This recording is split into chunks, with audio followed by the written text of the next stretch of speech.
نظر بد موت تک لے جاتی ہے۔ نظر بد مال، اولاد، رزق، دولت سب کھا جاتی ہے۔ نظر بد کا شکار یہ صورت پڑھیں سب واپس آ جائے گا۔ بسم اللہ الرحمن الرحیم۔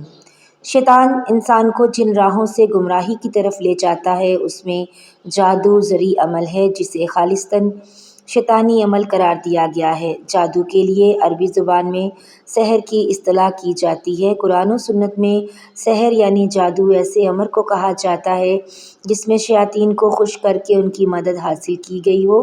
پھر شیاطین کو راضی کرنے کی مختلف صورتیں ہیں۔ کبھی ایسے منتر اختیار کیے جاتے ہیں جن میں کفر و شرک کے کلمات ہوں اور شیاطین کی مادہ سرائی کی گئی ہو جس سے شیطان خوش ہوتا ہے۔ کبھی ایسے اعمال اختیار کیے جاتے ہیں جو شیطان کو پسند ہے، مثلاً کسی کو ناحق قتل کر کے اس کا خون استعمال کرنا یا ناپاکی اور نجاست کی حالت میں رہنا وغیرہ۔ امام فخر الدین رحمۃ اللہ علیہ لکھتے ہیں، شریعت میں سحر یعنی جادو ہر اس کام کے ساتھ ہے جس کا سبب مخفی ہو، اسے اس کی اصل حقیقت سے ہٹ کر پیش کیا جائے اور دھوکہ دہی اس میں نمایاں ہو۔ غرض سحر جادوگر اور شیطان کے درمیان ہونے والے ایک معاہدے کا نام ہے جس کی بنا پر جادوگر کچھ حرام اور شرکیہ امور کا ارتکاب کرتا ہے اور شیطان اس کے بدلے جادوگر کی مدد کرتا ہے اور اس کے مطالبات پورے کرتا ہے۔ رسول اللہ صلی اللہ علیہ وآلہ وسلم پر یہودیوں کا سحر کرنا اور اس کی وجہ سے آپ صلی اللہ علیہ وآلہ وسلم پر بعض آثار کا ظاہر ہونا اور بذریعہ وحی اس جادو کا پتہ لگانا اور اس کا ازالہ کرنا حدیث صحیحہ سے ثابت ہے۔ صحیح بخاری میں ایک حدیث ہے جو دوسری حدیث کی کتابوں میں بھی درج ہے کہ ایک موقع پر نبی اکرم صلی اللہ علیہ وآلہ وسلم بھی جادو کے اثر میں رہے۔ حضرت زید بن ارقم سے روایت ہے کہ ایک یہودی نے نبی صلی اللہ علیہ وآلہ وسلم پر جادو کیا۔ جب آپ صلی اللہ علیہ وآلہ وسلم نے اس کے اثرات کو اپنے اوپر محسوس کیا تو جبرائیل علیہ السلام تشریف لائے اور سورہ فلق اور سورہ ناس جن کو معوذتین کہتے ہیں وحی کی گئی۔ پھر جبرائیل علیہ السلام نے آپ صلی اللہ علیہ وآلہ وسلم سے کہا کہ یقیناً ایک یہودی نے آپ صلی اللہ علیہ وآلہ وسلم پر جادو کیا ہے اور اس کا طلسم فلاں کنویں میں رکھا ہوا ہے، اور نبی اکرم صلی اللہ علیہ وآلہ وسلم نے حضرت علی کو وہاں بھیجا کہ وہاں سے وہ طلسم لے کے آئیں یا وہ اسے لے کر واپس آئے۔ تو آپ صلی اللہ علیہ وآلہ وسلم نے حضرت علی رضی اللہ تعالیٰ عنہ سے فرمایا کہ اس کے گرہوں کو ایک ایک کر کے کھولیں اور ہر گرہ کے ساتھ ان صورتوں میں سے ایک ایک آیت پڑھیں۔ جب انہوں نے ایسا کیا تو آپ صلی اللہ علیہ وآلہ وسلم یوں اٹھ کھڑے ہوئے گویا وہ پہلے بندھے ہوئے تھے۔ آپ صلی اللہ علیہ وآلہ وسلم نے فرمایا کہ جو شخص نجومی کے پاس جا کر اس سے کوئی بات پوچھے تو 40 دن تک اس کی نماز قبول نہ ہوگی۔ اسلام میں جادو سیکھنا اور جادو کرنا دونوں کو کفر قرار دیا گیا ہے، اس لیے جو کوئی بھی جادو کرتا ہو اس کے لیے شریعت میں بہت سخت سزا رکھی گئی ہے۔ اگر کوئی جادو پر عمل کرتا ہوا پکڑا جائے اور وہ توبہ نہ کرے اور جادو کرنا نہ چھوڑے تو اس کی سزا موت ہے۔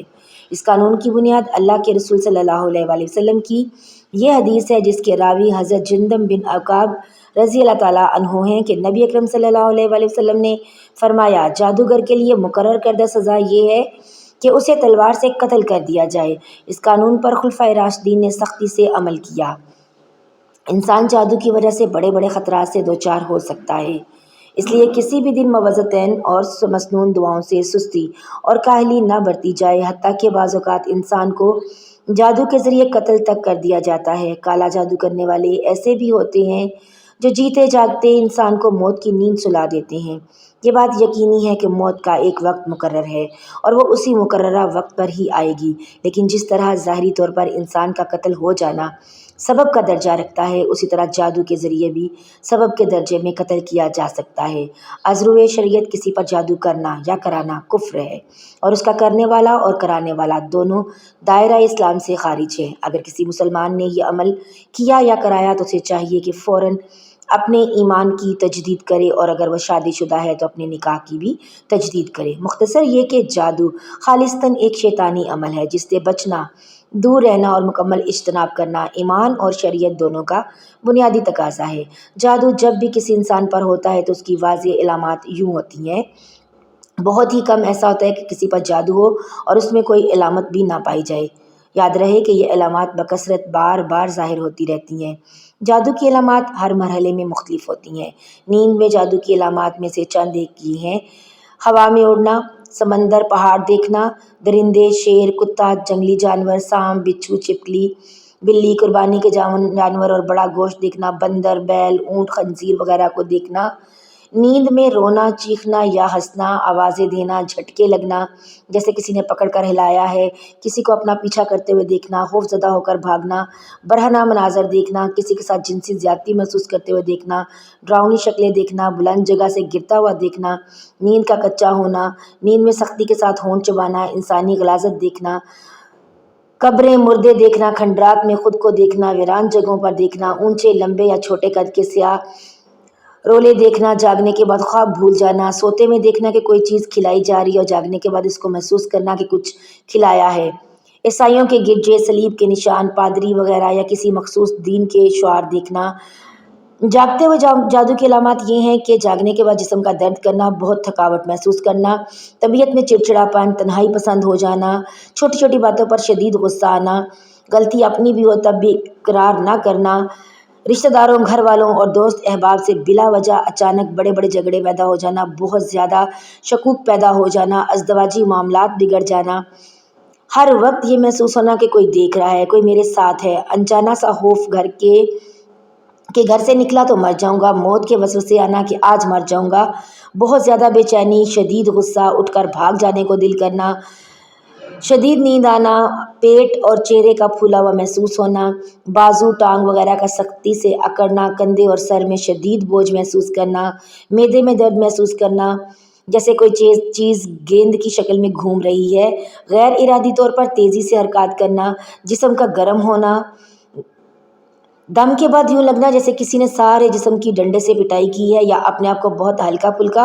اور خوشگوار نہ لگنا، بے چین رہنا، ایسا محسوس ہونا کہ کوئی آوازیں دے رہا ہے، جسم میں کٹ لگنا، خون کی چھینٹیں گرنا، جسم پر بال نظر آنا، بالوں اور کپڑوں کا کٹنا، آنکھوں کے سامنے دھاگے، بال، سانپ وغیرہ نظر آنا، بہت سخت بدبو کا محسوس ہونا، منہ سے یا جسم سے پیٹ میں بہت زیادہ گیس کا ہونا، کاروبار کا اچانک بند ہو جانا، بعض لوگوں کے چہرے برے نظر آنا، ان کے دیکھتے ہی نفرت کے جذبات پیدا ہو جانا، یا کسی ایک شخص کی نہ چاہتے ہوئے بھی بے دام غلامی کرنا، رشتوں کا آنا لیکن بلا سبب بات کا ٹوٹ جانا، ایام میں بے ربطگی، ایسا محسوس ہونا کہ کسی نے سوئی چبھوئی ہے، اس کی تکلیف کا محسوس کرنا، یا یوں لگنا جیسے کسی نے سر میں کوئی ٹھنڈی باریک نوکیلی چیز داخل کی ہے، اگر مریض جسمانی طور پر بیمار ہو اور ڈاکٹر اس کی بیماری کے بارے میں حتمی رائے نہ دے رہے ہوں، ہر ایک کی رائے مختلف ہو اور ڈاکٹر کی رپورٹ کلیئر نہ ہو، تو یہ بھی جادو کی واضح نشانی ہے۔ کبھی مریض میں ان علامات میں سے کوئی علامت بھی نہیں پائی جاتی اور یہ شاذ و نادر ہی ہوتا ہے، ایسے شخص کی علامات دم کے درمیان زیادہ واضح ہوتی ہیں۔ دم کے درمیان کی علامات یہ ہیں: نمبر 1، دم کرنے والے کے چہرے کو بدنما دیکھنا یا اس سے خوف کھانا یا مضحکہ خیز صورت دیکھنا۔ نمبر 2، دم کے درمیان جسم میں چیونٹیاں چلتی محسوس ہونا۔ نمبر 3، شدت سے رونے یا قہقہے لگانے کو دل کرنا۔ نمبر 4، بہت زیادہ بے چینی، شدید غصہ اور اٹھ کر بھاگ جانے کو دل کرنا۔ نمبر 5، دم کے درمیان شدید نیند کا آنا۔ اگر آپ ان میں سے کوئی بھی علامت پائی جائے تو آپ ہر وقت ظاہری اور باطنی طہارت کا خیال رکھیں۔ قرآن مجید کی تلاوت، مسکون اذکار اور دعاؤں کا اہتمام کریں، خصوصاً آیت الکرسی، سورہ فلق اور سورہ ناس شام اور صبح کم از کم 3 مرتبہ پڑھنے کا معمول بنائیں۔ دن بھر کثرت سے پڑھیں تو یہ مزید بہتر ہوگا۔ اس کے علاوہ مندرجہ ذیل دعا صبح شام 3 مرتبہ پڑھیں۔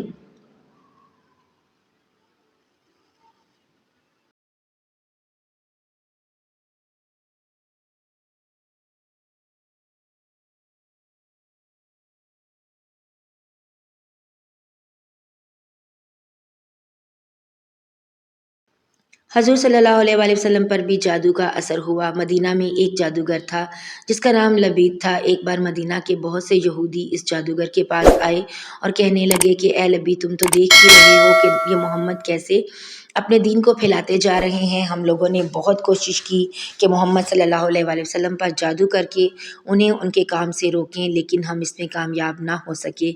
اس لیے اب ہم تمہارے پاس آئے ہیں تاکہ تم کچھ پیسے اور اشرفیاں لے کر محمد صلی اللہ علیہ وآلہ وسلم پر جادو کر دو۔ یہ سن کر اس جادوگر نے کہا کہ ٹھیک ہے، میں اس کام کے لیے تیار ہوں۔ اس زمانے میں ایک یہودی لڑکا حضور صلی اللہ علیہ وآلہ وسلم کی خدمت کیا کرتا تھا۔ ان یہودیوں نے اس لڑکے کو بہلا پھسلا کر حضور صلی اللہ علیہ وآلہ وسلم کے کچھ بال اور کنگھی کا ایک ٹکڑا اپنے پاس منگوا لیا اور پھر ان دونوں چیزوں کے ذریعے حضور صلی اللہ علیہ وآلہ وسلم کے اوپر جادو کروا دیا۔ کہتے ہیں کہ ہمارے حضور صلی اللہ علیہ وآلہ وسلم پر وہ جادو لبید جادوگر کی لڑکیوں نے کیا تھا۔ انہوں نے ایک دھاگے میں 11 گرہیں باندھی اور ان پر جادو کیا، پھر انہیں کھجور کی ایک لکڑی میں رکھ کر دور جنگل کے ایک کنویں میں ڈال دیا۔ حضور کرم صلی اللہ علیہ وآلہ وسلم پر اس جادو کا اثر یہ ہوتا تھا کہ حضور صلی اللہ علیہ وآلہ وسلم اپنے آپ کو بندھا ہوا محسوس کرتے تھے اور کسی کام کے بارے میں یہ خیال ہوتا تھا کہ وہ کام تو میں کر چکا ہوں لیکن ابھی وہ کام نہ کیا ہوتا تھا، اور جو کام کر چکے ہوتے اس کے بارے میں خیال آتا کہ ابھی میں نے یہ کام نہیں کیا ہے۔ لیکن ان سب کے باوجود جادو کا جو اثر تھا وہ بس آپ کے جسم پر ہی ہلکا پھلکا تھا۔ نبوت میں اس کی وجہ سے کبھی ایسا فرق نہیں پڑا کہ جادو کی وجہ سے آپ نے کوئی غلط بات کہی ہو یا قرآن کی کوئی آیت بھول گئے ہوں۔ ایک بار حضور صلی اللہ علیہ وآلہ وسلم حضرت عائشہ کے گھر پر موجود تھے۔ آپ نے خوب دعا کی اور اس کے بعد آپ کو نیند آ گئی اور آپ سو گئے۔ سو کر اٹھے تو حضرت عائشہ رضی اللہ تعالیٰ عنہا سے کہنے لگے کہ عائشہ، اللہ نے ہماری سن لی۔ حضرت عائشہ نے پوچھا کہ کون سی دعا اے اللہ کے رسول صلی اللہ علیہ وآلہ وسلم؟ تو آپ نے فرمایا کہ ابھی خواب میں میرے پاس 2 فرشتے آئے تھے، ان میں سے ایک نے دوسرے سے کہا کہ یہ محمد کو کیا ہوا ہے؟ تو دوسرے نے جواب دیا کہ ان پر جادو کیا گیا ہے۔ پہلے فرشتے نے پوچھا کہ کس نے جادو کیا ہے؟ تو دوسرے فرشتے نے جواب دیا کہ مدینہ کے ایک جادوگر نے ان پر جادو کیا ہے۔ پہلے فرشتے نے پوچھا کہ کس چیز پر جادو کیا ہے؟ دوسرے نے جواب دیا کہ ان کی کنگھی اور بالوں پر۔ پہلے والے نے پوچھا کہ وہ کہاں ہیں؟ تو دوسرے فرشتے نے جواب دیا کہ وہ کنگھی اور بال جنگل کے ایک کنویں کے اندر پتھر کے نیچے رکھے ہیں۔ پہلے فرشتے نے پوچھا کہ اب انہیں کیا کرنا چاہیے؟ تو دوسرے نے جواب دیا کہ اس کنویں کا پانی نکال کر اس پتھر کے نیچے سے وہ بال اور کنگھی کا ٹکڑا نکالا جائے تو ان پر سے جادو کا اثر ختم ہو جائے گا۔ پھر حضور صلی اللہ علیہ وآلہ وسلم نے کچھ صحابہ کرام کو جنگل کے اس کنویں کی طرف بھیجا کہ جس کے بارے میں حضور صلی اللہ علیہ وآلہ وسلم کو خواب میں بتایا گیا تھا کہ اس کنویں میں آپ کے بال اور کنگھی پر جادو کر کے ڈالا گیا ہے۔ ان سارے صحابہ اکرام نے کنویں کا پانی نکالا اور جو جگہ بتائی گئی تھی اس جگہ سے کنگھی اور بال نکال کر حضور صلی اللہ علیہ وآلہ وسلم کے پاس پہنچے۔ حضرت جبرائیل علیہ السلام نے آ کر حضور صلی اللہ علیہ وآلہ وسلم کو بتایا کہ سورہ فلق اور سورہ ناس پڑھ کر آپ ان میں سے ایک ایک گرہ کھولتے جائیں۔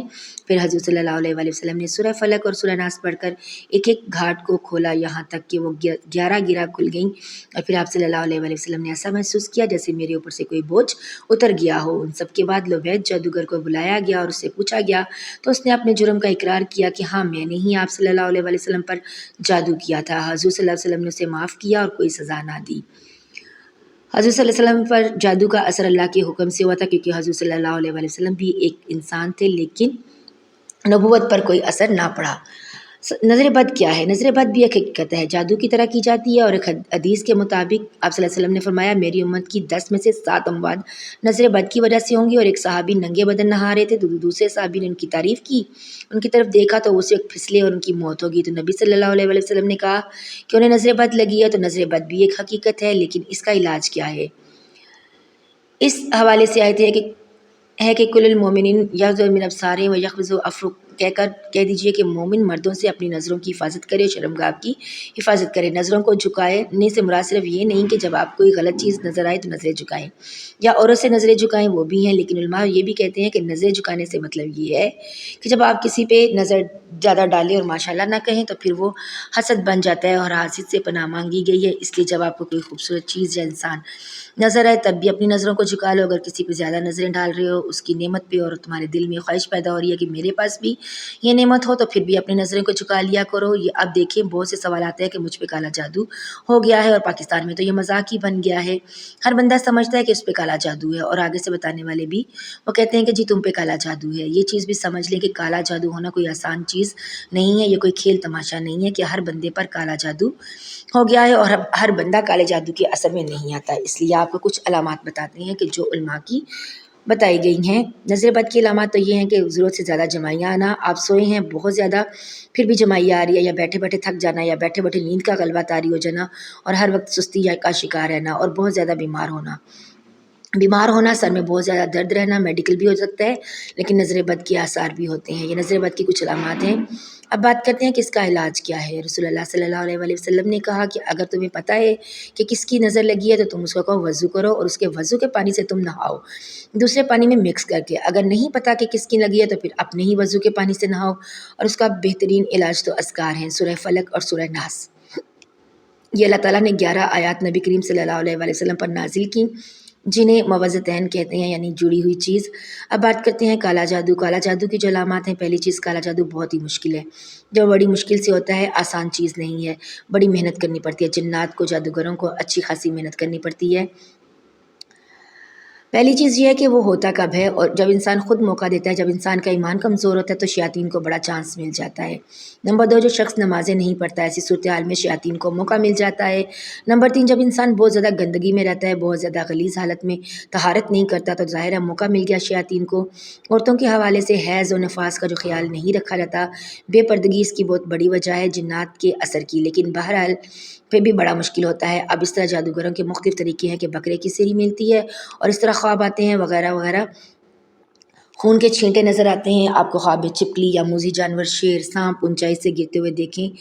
آپ اپنے آپ کو یہ علامات میں سے دیکھیں، ضروری نہیں کہ یہ کالا جادو ہے، لیکن یہ ہو بھی سکتا ہے، یعنی یہ ایک علامت ہے کہ ہو سکتا ہے آپ پہ کالا جادو ہو۔ آپ کو بیٹھے بیٹھے دوڑے پڑنے لگ جائیں، آپ کا جسم کانپنے لگ جائے، آپ کو یہ پتہ ہی نہ ہو کہ 5 منٹ پہلے میں کہاں تھا، آپ کو 10 منٹ پہلے کا نہیں پتہ، 5 منٹ پہلے کا نہیں پتہ، یہ بھی کالا جادو کی علامت ہے۔ چیزیں بھولنا، ضرورت سے زیادہ کام بھولنا، اور آپ کی کارکردگی کم ہو جائے، اور آپ بیٹھے بیٹھے چڑچڑے ہو جائیں، لڑائی کریں، اور بندے کو کھانے کو دوڑیں، اور آپ کا لوگوں میں بیٹھنے کا دل ہی نہ کرے، اور آپ کو بدبو آئے پاخانے جیسی بیٹھے بیٹھے، اور آپ کو خواب میں بھی ضرورت سے زیادہ گندگی نظر آئے، یہ ساری علامات کالے جادو کی ہیں۔ لیکن ان سب علامات کا اکٹھے ظاہر ہونا ضروری ہے، ضروری نہیں کہ ایک خواب آیا تو کالا جادو ہی ہے، کیونکہ خواب تو ہزاروں آتے ہیں۔ بس اللہ سے حسن ظن رکھیں، اللہ تعالیٰ نے آپ کو حفاظت کے لیے پورا نظام دیا ہے، اور اللہ تعالیٰ آپ کی حفاظت کر رہے ہیں۔ آپ اللہ سے ظن یہ رکھیں کہ اللہ تعالیٰ ایسا نہیں ہونے دیں گے۔ اللہ تعالیٰ ہمیں دین کی مکمل سمجھ عطا فرمائے، آمین، اور ہمارا خاتمہ اللہ تعالیٰ ایمان پر فرمائے، آمین یا رب العالمین۔ ناظرین، کمنٹ باکس میں اللہ تعالیٰ کے 99 ناموں میں سے ایک نام ضرور ٹائپ کریں۔ اللہ حافظ۔